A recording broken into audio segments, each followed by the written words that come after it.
जाओ।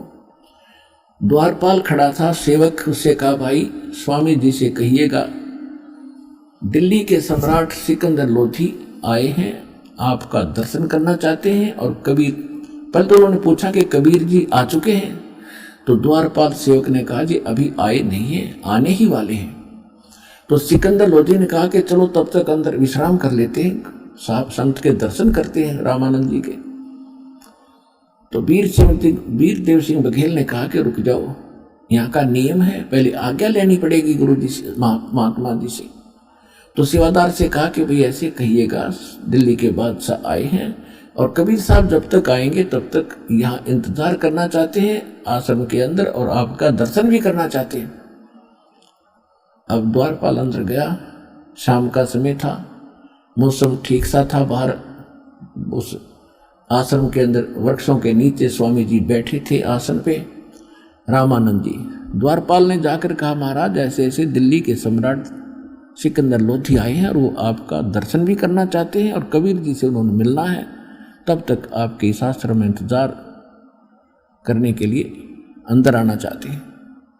रामानंद जी ने कहा कि उनको कहो वो बाहर खड़ा इंतजार कर ले, वो मांस मिट्टी खाने वाले मलेच्छ हैं और हम इन मुसलमानों से को इस आश्रम में अलाउड नहीं कर सकते।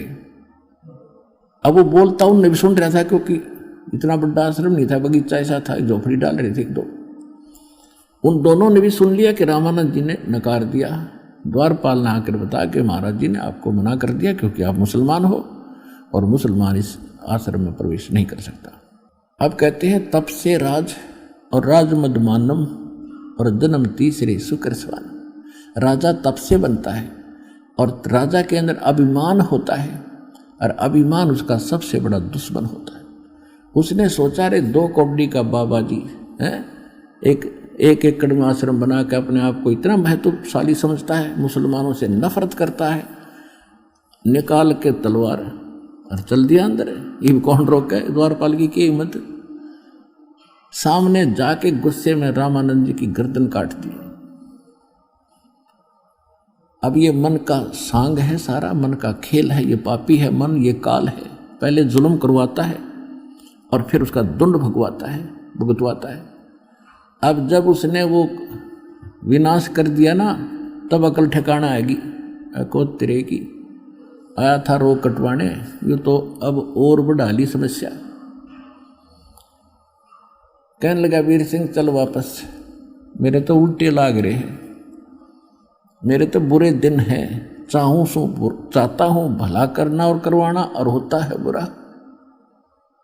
अब वो ऐसा महापुरुष बताते हो कबीर जी को, अब उनके गुरु जी का मैंने हत्या कर दी, मर्डर कर दिया, अब वो शराप और देगा मुझे जब यहाँ आ गया था, तो निकल जल्दी से। अब वीर सिंह क्या बोल रहे उस राजा के सामने, वापस चलने लगे, सामने से परमात्मा आ गए। अब देखो खेल दाता का, एक तीर से कितने शिकार करे। रामानंद जी की अकल ठिकाने लानी थी। अभी तक वो हिंदू और मुसलमानों को 2 समझकर नफरत करता था। जब तक है हमारे अंदर ये राग द्वेष और घृणा है, हम मुक्ति नहीं पा सकते, वो भक्ति भी फेल होती रहती। उधर से राजा को स्वस्थ करके उसका कल्याण करना था, और जब तक अति अधीन दीन हो प्राणी और ताको कहना ये अकथ कहानी, जब तक हम भी नम्र नहीं होंगे तो संत का आशीर्वाद भी काम नहीं करता। अब उसको नरम बनाना था, एक इतिहास बनाना था, अपना परिचय देना था कि I am God, I am Kabir God, ये परिचय देना था। जो ही वो बाहर निकले, दोनों नरेश सामने से परमात्मा आ रहे हैं। वीर सिंह जी पहले से शिष्य था, सारी क्रियाओं को से परिचित था, तुरंत दंडवत प्रणाम किया मुकुट समेत कबीर परमेश्वर के चरणों। अब मरता क्या नहीं करता। सिकंदर लोधी ने सोची यो है वो संत है, इब और कोई चारा नहीं, चरणों में गिर, नहीं तो आ गया सामने शेर। अब तुरंत वो भी मुकुट समेत चरणों में, दोनों चरणों में दंडवत प्रणाम करे। तब परमात्मा ने कहा कि हे राजन, हे दो दो नरेश आज कैसे गरीब के पास पहुंचे। और ऐसे करके दोनों के सिर पे हाथ रखा कि खड़े हो। अब जो ही मालिक ने सिकंदर लोधी के सिर पे हाथ रखा, उसका जलन का रोग तुरंत समाप्त हो गया, जैसे क्विंटल टनों वजन हट गया। बोलो सतगुरुदेव कबीर भगवान की जय।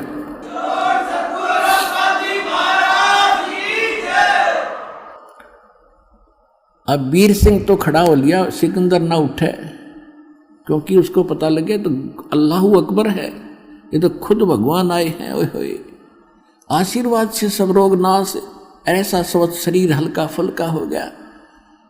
अब उसने सोची कि अब ये पता लगेगा इनको कि इनके गुरुजी का मैंने मर्डर कर दिया और ये मुझे फिर वही रोग दे देगा, इसलिए पैर नहीं छोड़ रहा, रो रहा बुरी तरह, परवरदिगार बख्श दो, परवरदिगार मैं अपराधी हूँ।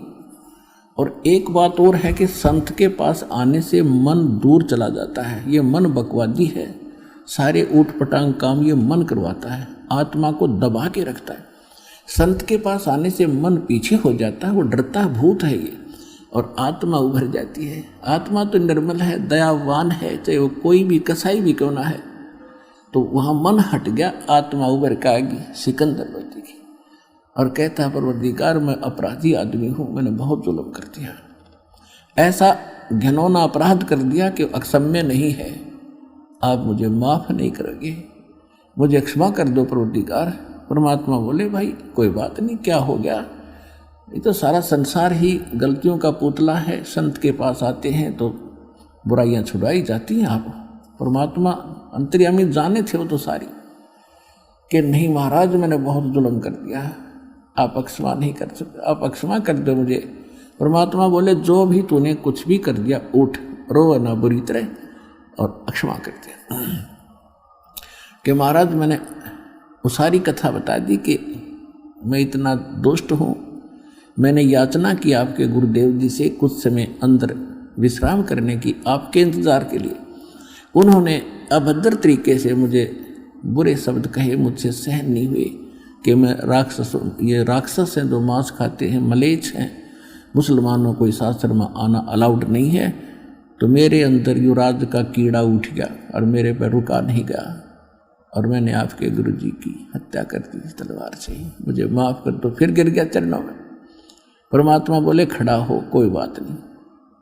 ये तो उसकी आयु इतनी थी, स्वामी रामानंद जी की आयु इतनी थी। उस समय स्वामी रामानंद जी लगभग 125 वर्ष के हो चुके थे, 125 वर्ष के, और 104 वर्ष की आयु में परमात्मा मिले थे उनको।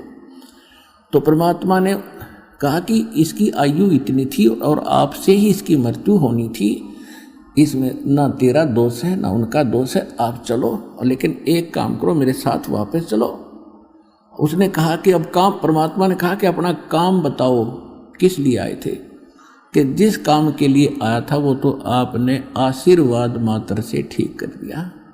मैं बहुत दिनों से दुखी था, मेरे हाहाकार मची थी, आग लगी थी रोम रोम में, और दाता आपके आशीर्वाद से मैं स्वस्थ हो गया। अब मेरा एक काम और बढ़ गया, हे परमात्मा उसको भी दया करो, क्षमा करो। परमात्मा बोले कि चलो आप ऐसे मत जाना, नहीं तो हिंदू समाज बहुत बुरा समझेगा और हो सकता उपद्रव भी हो जाए। आप अंतिम संस्कार करो, मैं संभालूंगा इन सबको, कहूँगा कि भाई ये तो होना ही था और ऐसे ऐसे गलती हो भी गई थी, आदर सत्कार तो सभी का होना चाहिए। तो राजा ने सोचा भी ठीक है, तो अंदर चले गए दोनों। तो जितने भी 10-5 वहाँ शेष रहते थे रामानंद जी के, वो कबीर साहब आगे थे, उनको देखकर भागे आए कि कबीर जी सिकंदर ने गुरु जी का मर्डर कर दिया। परमात्मा बोले ऐसी बात नहीं बोलते, संत मरते हैं कभी? अरे भले आदमी, तुमने फिर देख जाना क्या भगवान को और संत को, ये मरते हैं, ये कभी नहीं मरते। और कौन किसको मारता है, ये संस्कार अपने प्रारब्ध भोगना होता है सबको। उनको ऐसा करे थे, इतने में सिकंदर लोधी और वीर सिंह पीछे पीछे आ गए। वो फिर सुन्न हो गए, क्यों तो फिर आ गया भाई सिकंदर लोधी, फिर आ गया। वो तो चुप हो गए, कत्ती एक साइड में खड़े हो गए। तब परमात्मा ने स्वामी रामानंद जी के जो दो भाग हो गए थे, गर्दन अलग और धड़ अलग पड़ी थी दूर दूर, और कपड़ा डाल रखा था, वहां खून रक्त का सरवाह हो गया था। अब परमात्मा कबीर साहब ने दंडवत प्रणाम किया चरणों की ओर, उस मृतक शरीर के स्वामी रामानंद जी के मृतक शरीर को, और चरण पकड़ के कहा, गुरुदेव उठो, संध्या आरती का समय हो गया है, और उठो, देखो दिल्ली के बादशाह और काशी नरेश आपके दर्शनार्थ आए हैं। इतना ही कहा था, वो गर्दन दूर से उठकर रामानंद जी के गर्दन पर लग गई, निशान भी नहीं था और जीवित हो गया। बोलो सतगुरु कबीर भगवान की जय।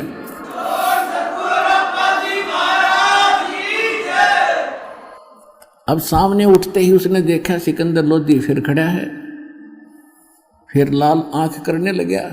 फिर इतने में परमात्मा ने कहा कि हे स्वामी जी, आप तो लीला कर रहे थे, आपको कौन मार सकता है।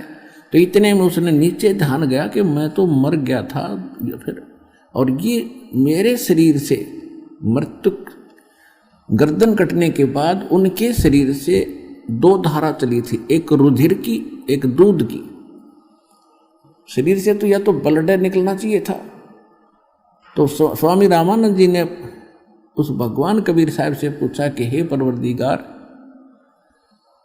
ये शंका का समाधान कीजिए कि ये दूध और रक्त ये ऐसे कैसे आया है, या तो रक्त होना चाहिए था सारा ही, ये दूध क्यों आया। तो परमात्मा ने कहा कि स्वामी जी, पहले आप केवल ब्राह्मणों को ही उत्तम मानते थे, अन्य जाति वालों को आप शेष नहीं बनाते थे, तो वह बड़ी कमजोरी थी।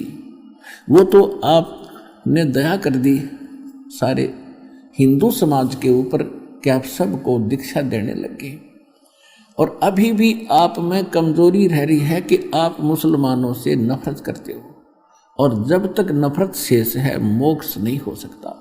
इसलिए आपके ब्लड में अभी तक आपके शरीर में 50% प्योरनेस है, प्योरिटी है, आधे शुद्ध हुए हो, और जिस दिन आप पूरे मानव और प्राणियों को एक समझ लोगे, उस दिन आप मोक्ष के अधिकारी हो जाओगे। इसलिए आप अभी अधूरे हैं दाता।